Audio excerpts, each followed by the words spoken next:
தனியார் காட்டுப்பகுதியின் புளிய மரத்தடியில் கேரள மாநில பதிவன் கொண்ட கருப்பு நிற கார் ஒன்று நின்று கொண்டிருந்தது. அதன் உள்ளே நீண்ட நேரமாக ஒரு பெண் உட்பட 3 பேர் காரை பூட்டிய நிலையில் உறங்கிக் கொண்டிருந்துள்ளனர். இந்த நிலையில் கார் நின்றிருந்த காட்டுப்பகுதிக்கு வேலைக்கு சென்றவர்கள் காரில் 3 பேர் நீண்ட நேரமாக உறங்கிக் கொண்டிருப்பதை பார்த்து கதவை தட்டியுள்ளனர். ஆனால் உள்ளே இருந்த மூவரும் எவ்வித அசைவுமின்றி உறக்க நிலையிலேயே இருந்துள்ளனர். இதனால் சந்தேகமடைந்தவர்கள் கம்பம் காவல் நிலையத்திற்கு தகவல் தெரிவித்துள்ளனர்.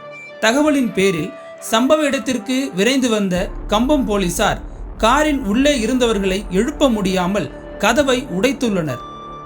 அதில்தான் போலீசாருக்கு அதிர்ச்சி காத்திருந்தது. நீண்ட நேரமாக நின்றிருந்த காரின் உள்ளே இருந்த மூவரும் இறந்து போயிருந்தது போலீசாருக்கு தெரிய வந்தது.